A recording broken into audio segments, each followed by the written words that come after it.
Du 9 au 11 novembre 2019, le Centre de congrès Cité internationale de Lyon a la chance d'accueillir le tant attendu Salon du chocolat.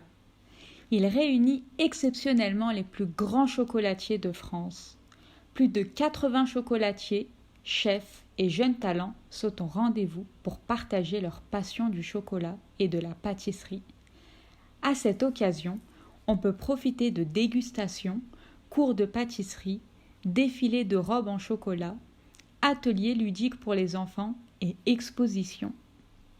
En effet, toutes sortes de créations en chocolat sont exposées, allant de la bûche très travaillée, à l'approche de Noël, à des instruments musicaux, des animaux, des rouges à lèvres et plein d'autres objets du quotidien. Mais ce n'est pas tout. Le moment phare de cet événement, c'est bien le défilé de robes confectionnées en chocolat.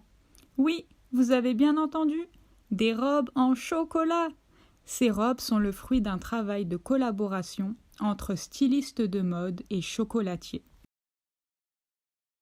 Et si on profitait du défilé pour s'intéresser aux origines du chocolat?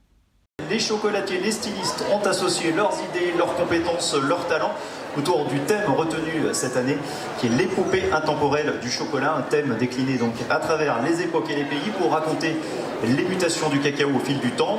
Bref, on peut être certain que c'est un événement où tout le monde peut trouver son bonheur. Le chocolat est fabriqué à partir de la fève de cacao. Fève de cacao qui est originaire d'Amérique centrale où les Mayas le connaissaient bien avant qu'on le cultive ailleurs dans le monde. Ils préparaient une boisson à base de cacao, de poivre et de piment appelée chocoati en langue nahuatl. Cette boisson amère est en quelque sorte l'ancêtre du chocolat. Bien plus tard, en 1828, c'est le Hollandais Van Houten, fabricant à Amsterdam aux Pays-Bas, qui invente la solubilisation du cacao. C'est le premier brevet de chocolat en poudre. De nos jours, la fabrication du chocolat suit des étapes bien précises. Les fèves sont ramassées, décortiquées et triées, séchées, fermentées, torréfiées et broyées. Le chocolat est ensuite ajouté à d'autres ingrédients comme le beurre de cacao ou des graisses de moins bonne qualité et est moulé à une température bien précise. Le chocolat est un aliment très couramment consommé, le plus souvent en tablette. Il existe plusieurs types de tablettes. Le chocolat noir, qui a été inventé en 1828 par Van Houten, c'est un mélange de cacao et de sucre. Le chocolat au lait, qui a été inventé en 1875 par Daniel Peter. C'est un mélange de cacao, de sucre et de lait. Enfin, le chocolat blanc, qui a été inventé en 1930 par Nestlé, c'est un mélange de beurre de cacao, de sucre, de lait et d'arômes. Évidemment, il existe aussi des tablettes de chocolat auxquelles on a ajouté un ingrédient. Par exemple, des fruits tels que la poire, des noisettes, de la pâte d'amande, du gingembre, du caramel et j'en passe. Le chocolat est aussi utilisé comme ingrédient dans diverses recettes de cuisine. On le retrouve aussi dans les bonbons, les confiseries, les glaces, les biscuits, les tartes, les gâteaux, les viennoiseries, les pâtisseries et plus généralement dans les desserts.